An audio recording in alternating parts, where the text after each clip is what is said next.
Assalamualaikum warahmatullahi wabarakatuh. Kita lanjutkan belajarnya anak-anak. Masih tetap tentang sistem reproduksi pada manusia. Sebelum kita lanjutkan, kita mengingat sejenak pelajaran sebelumnya.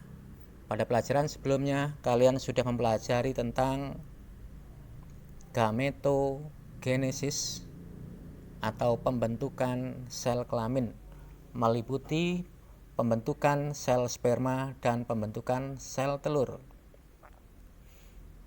Seperti kamu ketahui bahwa pembentukan sel sperma dan sel telur terjadi melalui peristiwa pembelahan sel secara meiosis. Tetapi sebelumnya diawali terlebih dahulu dengan pembelahan mitosis. Dan pembentukan sel sperma terjadi pada testis, tepatnya pada tubulus seminiferus. Sedangkan pembentukan sel telur terjadi pada folikel di ovarium. Baik, pada pelajaran berikutnya kita pelajari mekanisme kerja kelenjar ovarium. Bagaimana kelenjar ovarium itu di dalam menghasilkan sel telur. Ovarium adalah bagian dari kelenjar endokrin. Baik, pada gambar ini tampak sistem endokrin. Apa itu sistem endokrin? Sistem endokrin itu terdiri dari beberapa kelenjar endokrin. Nah, ovarium, testis, ini bagian dari kelenjar endokrin. Kelenjar endokrin disebut juga kelenjar buntu atau tak bersaluran.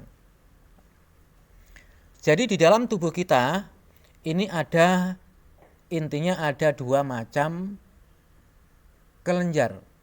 Ada kelenjar eksokrin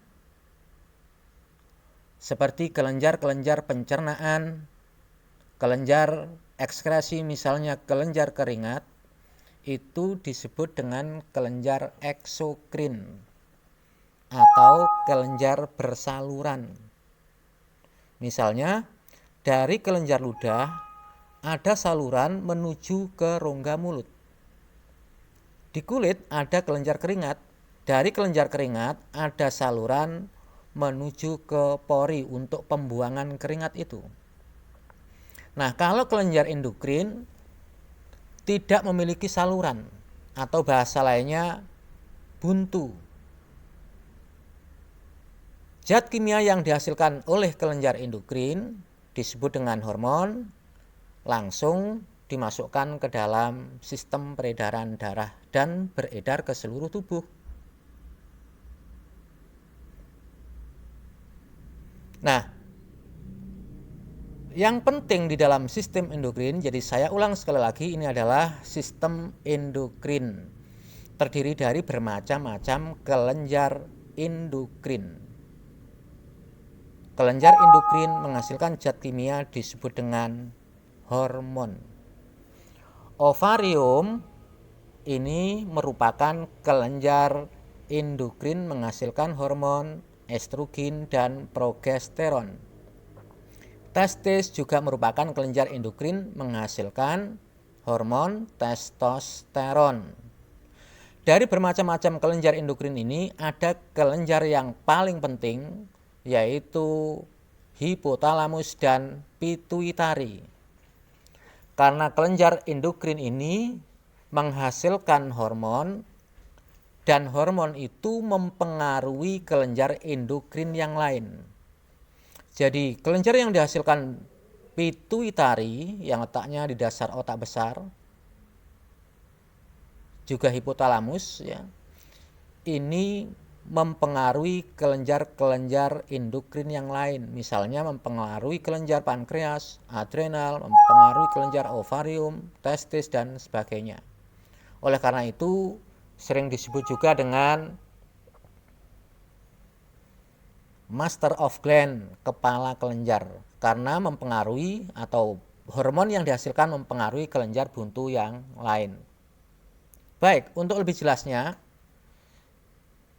tolong diingat, yang penting di sini ada hipotalamus, pituitari yang letaknya berdekatan di bawah otak besar, ya. Kemudian di sini ovarium, ya, karena yang akan kita pelajari keterkaitan ini. Kita lanjutkan pada slide berikutnya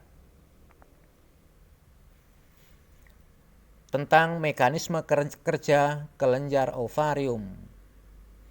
Diawali dari hipotalamus.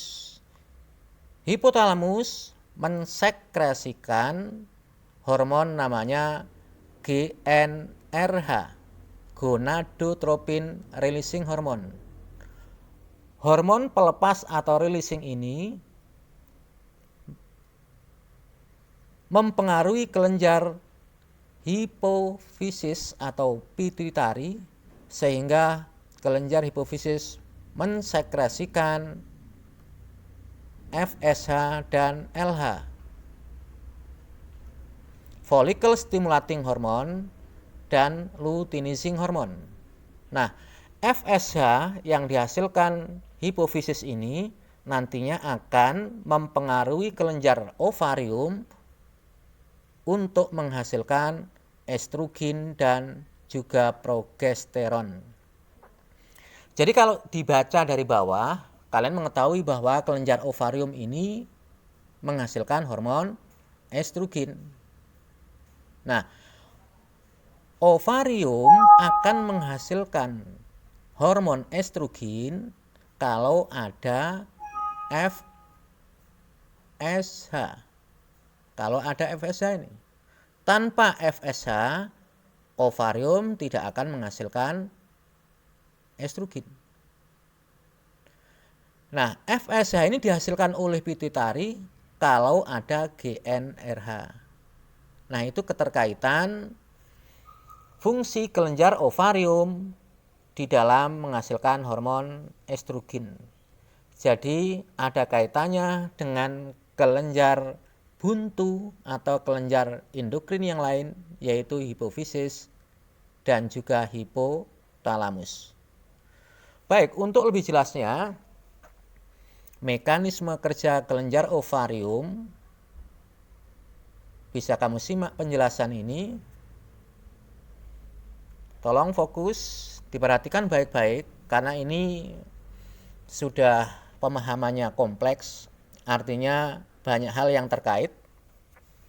Seperti tadi yang saya jelaskan, diawali dari hipotalamus mensekresikan GnRH, gonadotropin releasing hormone.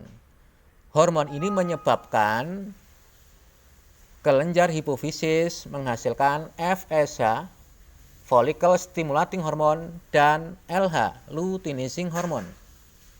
Paham sampai di sini? Baik, kita lanjutkan. FSH berfungsi untuk merangsang folikel di ovarium dalam memproduksi hormon estrogen. Estrogen berfungsi untuk pematangan sel telur di dalam folikel melalui peristiwa pembelahan sel secara meiosis itu. Nah, selanjutnya folikel yang telah berisi telur masak disebut folikel de Graaff. Selanjutnya, ovum atau sel telur yang telah masak tadi dilepaskan dari ovarium. Peristiwa ini disebut dengan istilah ovulasi. Nah, pelepasan sel telur atau ovulasi itu terjadi karena pengaruh hormon, yaitu peningkatan LH, luteinizing hormone. Jadi, tanpa LH tidak bisa terjadi ovulasi. Estrogen selain berfungsi untuk pembentukan sel telur melalui peristiwa pembelahan sel, juga berfungsi untuk pertumbuhan ciri-ciri kelamin sekunder pada wanita saat remaja, yaitu pinggulnya membesar, suaranya nyaring, ya. Kemudian juga uang sakunya banyak. Ngerti uang sakunya banyak? kiri kanan itu penuh, ya, susunya membesar. Setelah ovulasi, folikel berubah menjadi badan kuning. Jadi warnanya menjadi kuning kempes ya. Kalau folikel masak itu bulat seperti balon yang ditiup itu. Setelah sel telur atau ovumnya keluar, kempes, warnanya menjadi kuning, disebut dengan istilah korpus luteum.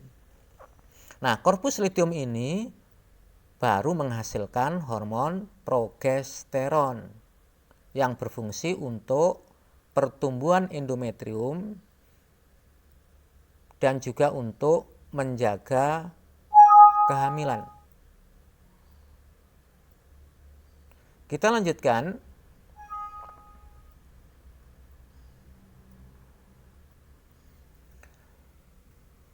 Apabila setelah ovulasi, setelah sel telur tadi dilepaskan dari ovarium, kemudian terjadi telur setelah dilepaskan dari ovarium ditangkap oleh corong saluran telur, kemudian bergerak menuju ke saluran telur. Ketika sel telur atau ovum berada di saluran telur atau oviduk, terjadi perkawinan, kemungkinan besar akan dibuai oleh sel sperma. Jadi pembuahan terjadi pada saluran telur.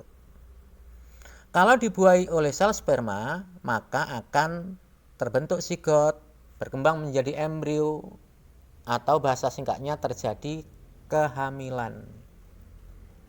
Kemudian zigot berkembang menjadi morula, blastula, kemudian gastrula, sambil menuju ke rahim atau uterus, kemudian melekat di sana, terbentuklah plasenta. Nah, plasenta itu adalah jaringan pembuluh darah yang menghubungkan antara embrio awal dengan dinding rahim untuk menyalurkan zat-zat makanan.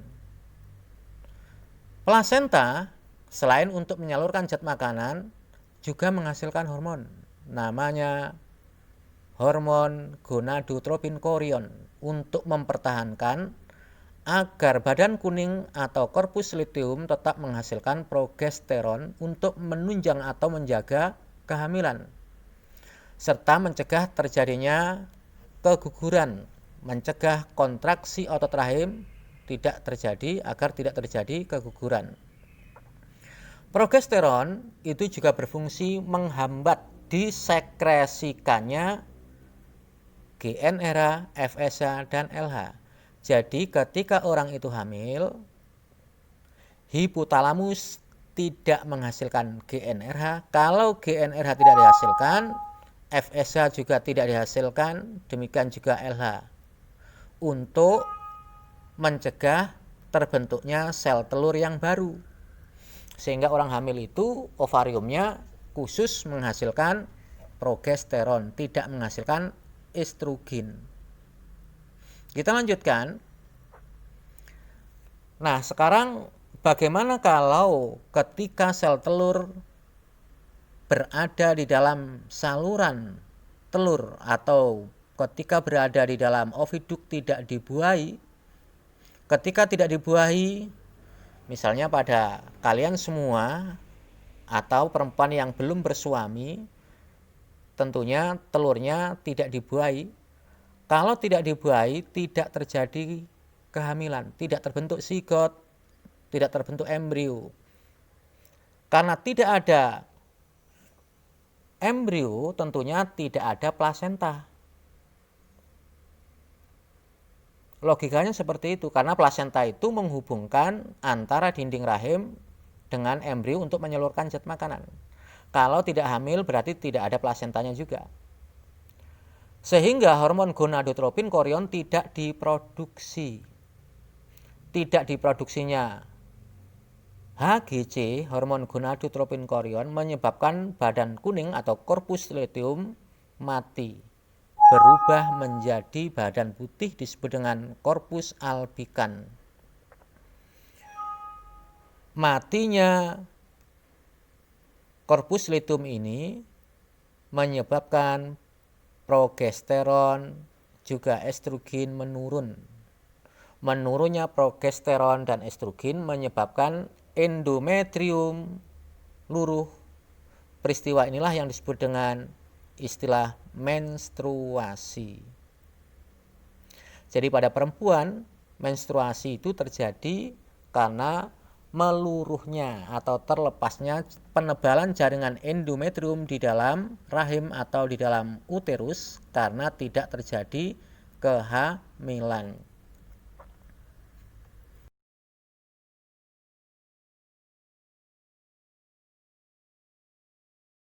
Baiklah anak-anak, kita lanjutkan, kita pelajari sekarang tentang mekanisme kelenjar ovarium dan siklus menstruasi.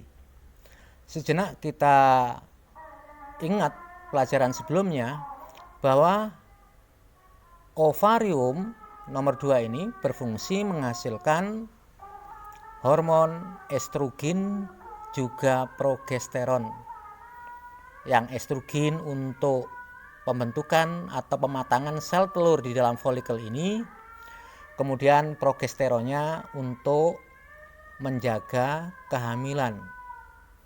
Jadi intinya ovarium di dalam menghasilkan hormon estrogen dan progesteron itu tidak dalam waktu yang bersamaan, tetapi mengalami pergantian atau mengalami siklus. Baiklah, sekarang kita pelajari siklus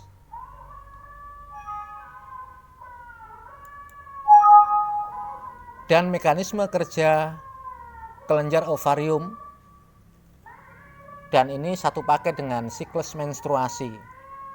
Untuk lebih jelasnya, baik kita perhatikan grafik di bawah ini.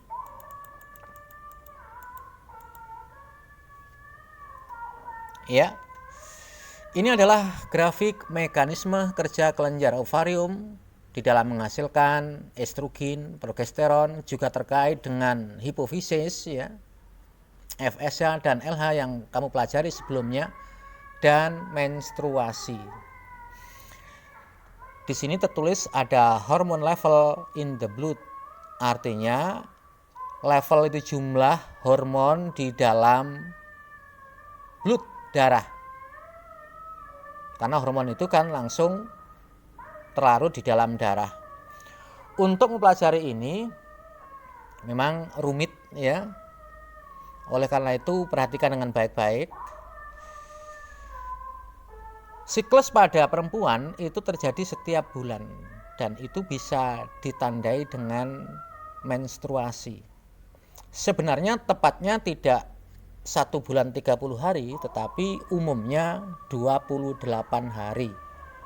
Oleh karena itu, perempuan pun juga mengalami menstruasi setiap 28 hari. Untuk memudahkan mempelajari siklus ini, diawali dari datangnya menstruasi saja. Pada perempuan dewasa yang sudah menghasilkan hormon estrogen juga progesteron, ya, itu setiap 28 hari mengalami menstruasi. Misalnya menstruasi tanggal 1, darah menstruasi keluar tanggal 1 misalnya. Menstruasi itu terjadi karena apa? Terjadi karena penurunan hormon progesteron dan juga estrogen, utamanya progesteron. Menurunnya progesteron dan estrogen ini menyebabkan luruhnya atau terlepasnya jaringan endometrium. Nah, setelah menstruasi selesai pada hari ke-5 atau ke-6, baru masa berikutnya, ini tanggal 1 sampai ke-6 ini adalah masa menstruasi. Kemudian setelah menstruasi selesai, menurunnya progesteron itu menyebabkan meningkatnya FSH. FSH meningkatnya FSH menyebabkan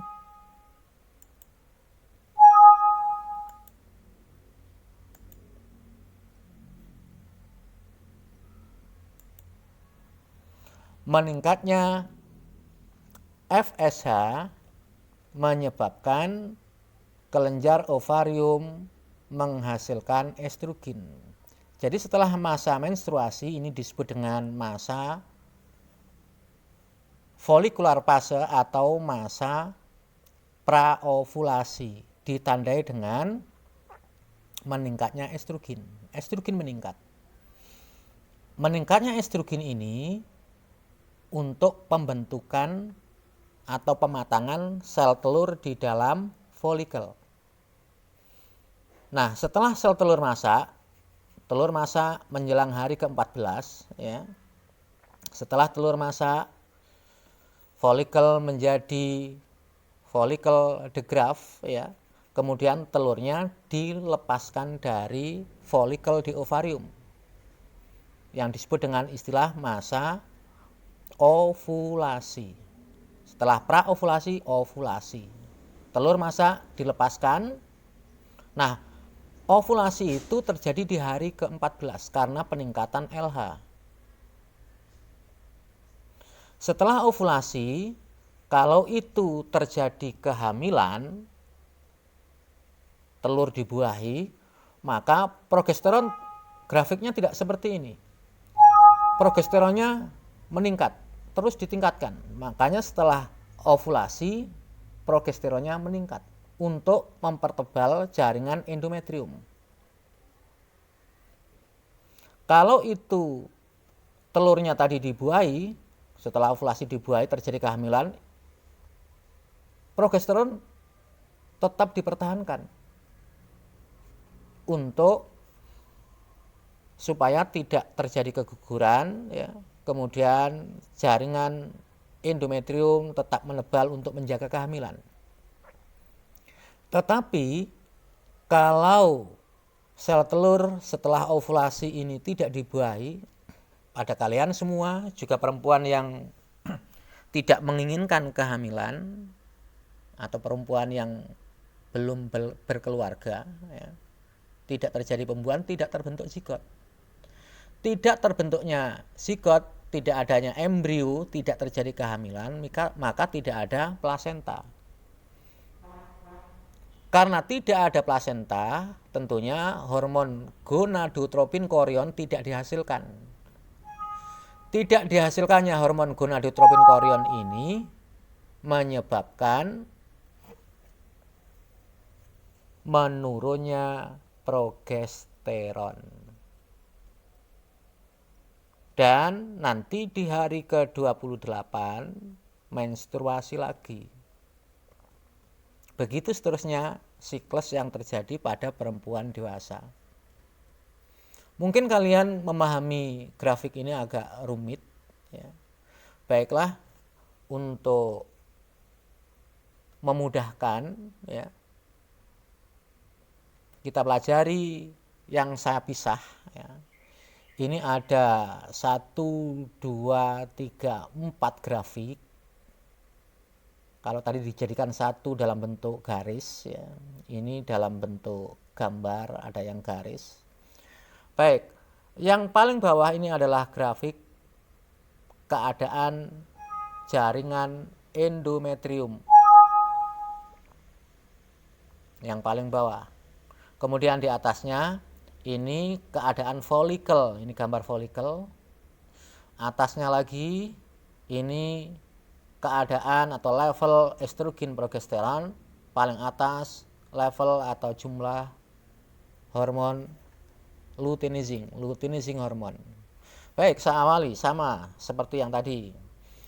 Misalnya perempuan menstruasi tanggal 1. Kalau tanggal 10 dianggap tanggal 1. 5 hari atau 6 hari selesai. Nah, menstruasi atau masa menstruasi terjadi karena menurunnya progesteron dan estrogen. Makanya di sini grafiknya rendah. Nah, menurunnya progesteron menyebabkan FSH meningkat. meningkatnya FSH menyebabkan kelenjar ovarium menghasilkan estrogen. Jadi kalau menstruasi itu sudah selesai, maka estrogennya meningkat. Untuk apa? Pematangan atau untuk pembentukan sel telur melalui peristiwa pembelahan sel itu. Nanti di hari ke-13, 14 telurnya masak, dilepaskan dari ovarium atau dilepaskan dari folikel di ovarium. Peristiwa itu disebut dengan ovulasi. Kita lanjutkan. Ovulasi terjadi karena peningkatan LH. Makanya di hari ke-14 LH-nya meningkat untuk melepaskan atau mengeluarkan sel telur dari ovarium. Nah, kemudian setelah ovulasi secara alamiah, untuk mengantisipasi terjadi kehamilan atau tidak, progesteronnya meningkat. Ini masa pasca ovulasi. Hari ke-14 sampai ke-28 ini adalah masa pasca atau setelah ovulasi. Progesteron berfungsi untuk penebalan dinding endometrium, terus menebal. Nah, setelah batas tertentu cukup maksimal ya. Nanti kalau misalnya terjadi kehamilan, oh ya, ada yang terlupa di sini tadi. Setelah ovulasi, folikel yang masak namanya folikel de Graaff melepaskan telur. Kemudian setelah ovulasi telurnya keluar, folikelnya kempes seperti ini menjadi badan kuning atau corpus luteum. Nah, ini menjadi seperti ini, kempes ini. Nah, corpus luteum ini menghasilkan progesteron untuk penebalan dinding endometrium, menjaga kehamilan. Nah, itulah siklus pembentukan sel telur dan siklus menstruasi yang datang setiap bulan atau setiap 28 hari sekali. Grafik ini kalau diuraikan berarti kalau ditulis semua ya, ada beberapa tahap ya, atau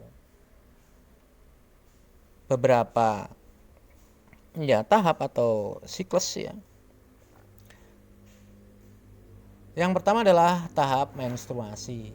Penjelasannya ini, luruhnya. Apa itu menstruasi? Luruhnya atau terlepasnya jaringan endometrium karena tidak terjadi kehamilan, telurnya tidak dibuahi, sehingga corpus luteum menghentikan produksi hormon estrogen dan juga progesteron. Kemudian tahapan berikutnya praovulasi atau fase folikular atau proliferasi.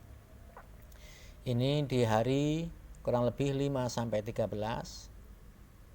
terjadi peningkatan, diawali GnRH dihasilkan.